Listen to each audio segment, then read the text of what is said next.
you doing? Justin here. Today we are checking out In Bloom by Nirvana.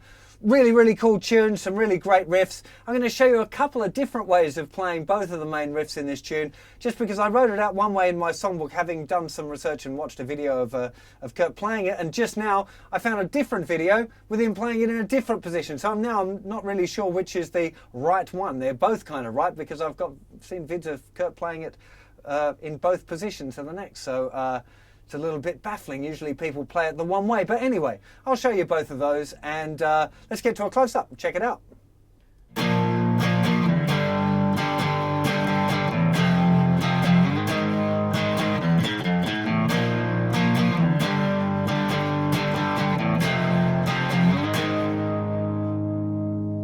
Okay, there's the intro riff used at various points during the song. We're starting off with a B-flat 5 power chord. Now, most of you probably, if you've been doing guitar for a little while, know power chords using fingers 1, 3 and 4. And the reason that we do it that way is it's easier to mute the rest of the strings, but Kurt generally plays it using just his first and third finger. And what that does is invariably this note sneaks through the third string. Now, you kind of shouldn't. It's not the right note, and it's kind of become part of the trademark thing with a lot of Nirvana songs, is having that extra note in there, right? So be aware of that. Try not to hit it, but you'll probably find yourself accidentally hitting it sometimes if you play your power chords like this. So don't be freaked out if that happens. So we've got down, up, down, down, up, down, down, up, down, up. This is on the B-flat 5. 1 E and a 2 and 3 E and 4 E and up. Again, I'll do that count for you. 1 E and a 2 and 3 E and 4 E and up. It's that first bar. Then it drops down to an F. 1 E and a 2 and 3 E and. So same rhythm.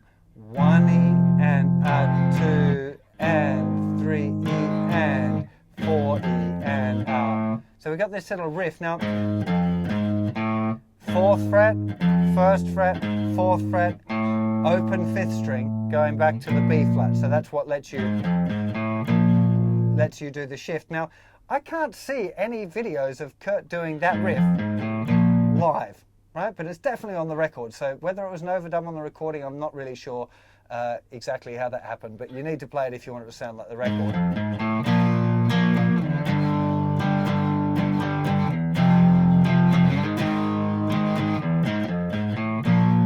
So 1 E and a 2 and 3 E and 4 E and a 1 E and a 2 and 3 E and 4 E and a. Second time through, it just stops on the A flat. Okay, now that's the way that I've written it out in the songbook, using all of these 6-string power chords. But just now I saw another video where Kurt is definitely playing the B flat here.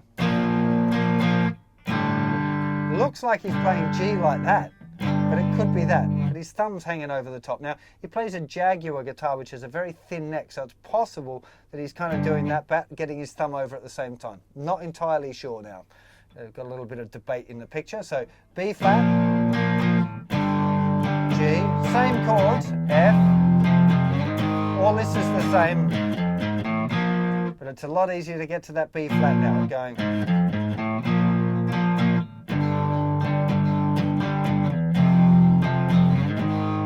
All the rest is the same, so it's just whether you play the B flat up here or whether you play it down there at the 1st fret. So it's up to you. I'm kind of leaning toward this one now, having seen it on the the official video clip thing.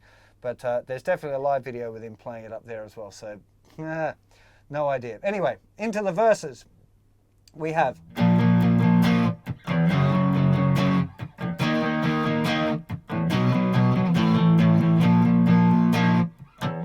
So, B flat, 1 E and a 2 E and there's these little clicks happening on the last 16th note. So 1 E and a 2 E and a 3 E and a 4 E and a 1 E and a 2, 3 E and a 4 E and a 1 E and a 2 E and a 3 E and a 4 E and a 1 E and a 2.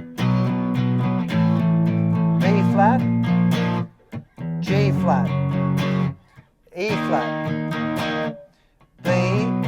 A, B flat, G flat, nearly E flat. Now also you could do B, A, B flat, down there, G flat, E flat, and then do here B, A, B flat.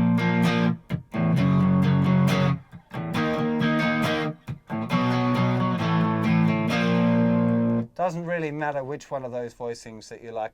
Big deal here, the strumming. So down, up, down, up, down. Up, down, up, down, up, down. Up, down, up, down, up, down. Up, down, up, down, up, down, up, down, up, down, up, down, up, down. Up, down, up, down, up, down. Up, down, up, down, up, down. Up, down, up. So it is very much kind of this strumming thing going on. It's a big part. A lot of the Nirvana stuff actually is really quite strummy, even though it's power chords. It feels a little bit more energetic. So it's very important to keep those strings muted as best you can, so you don't get any of that sort of stuff happening while you're playing the chords. The bar is probably better than the open strings. Open strings, when you're playing a B flat chord, are going to be pretty rancid. So be aware of that. In the chorus, very simple. We just got B flat to G, he likes B flat, pretty G, and B flat, sing along to G, and B flat, shoot his G, and C, oh what is B flat, C, going to E flat, and I said, he's the one who likes all his pretty songs, and he likes to sing along, and he likes to shoot his gun, but he don't know what it means. Don't know what it means when I say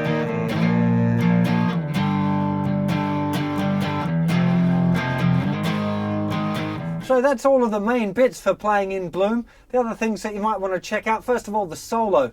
The solo is kind of like a noise solo. It's not particularly notey, although there are some notes in there if you want to have a go at transcribing it yourself. It's not particularly difficult, but it's mainly just about getting out that energy. So if you're playing it in your band, when it comes to that solo, think a lot less about the notes and a lot more about just energy and trying to express that energy through the guitar, and you'll come up with something pretty cool. The notes are relatively unimportant when you've got the right energy. In regards to the sound, of course you need a kind of a heavy rock sound. Now, I've got a Jaguar guitar, but it doesn't sound very good for rock things. I'm guessing that maybe Kurt's had the pickups changed in his to be able to get that big heavy sound, because mine just sounds like surf guitar all the time. I can't make it sound like like Nirvana. Yeah, the main thing you want to do is have quite a distorted sound for the intro parts. So you want to experiment. Every distortion pedals are so different that I can't just kind of say, yeah, use these settings, because, you know, on one pedal it'll sound one way and on another it'll be completely different. So experiment with your distortion pedal in order to get a high gain kind of sound for the intro and the verses. Then the guitar drops out completely for the first part of the verse, so it's just bass and drums there, no guitar at all. And when the guitar does come back in, it's that classic kind of Nirvana clean sound, which has got a heavy chorus on it. Now, the particular chorus he used was the Electro Harmonic Small Stone. Oh God, I can't remember what it's called. Small Stone.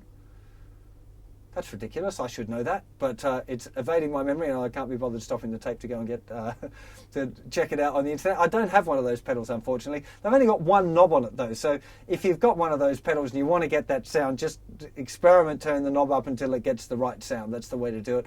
When I'm trying to copy it on my own pedals, I tend to turn the speed up quite fast and the depth down kind of like 11 o'clocky kind of thing, to get that sound. But again, you're going to have to experiment, because different pedals have got a very different effect, different chorus pedals. But that's the one. It's a chorus pedal is what you want for that Nirvana clean sound. So I think that's pretty much the whole tune. If you just have a listen to it, you'll figure it out soon enough. There's nothing, it's not a really complicated one. It's just a lot more about having that right energy and kind of, you know, if you want to get it exactly like the record, it's going to take a little bit of listening, you know, and making sure that you've picked up the right. It's picking up the energy, because as you progress on the guitar, you're going to find that the notes are important to kind of get the shell right, but actually getting the right vibe is all about listening and trying to absorb the vibe you know, trying to get that energy, so you're kind of speaking the same stuff as him rather than just playing the right notes, if that makes sense. Getting a little bit out there now, but that sort of stuff is important. Anyway, hope you enjoyed playing this tune, and I'll see you for another lesson very soon. Take care of yourselves. Bye-bye.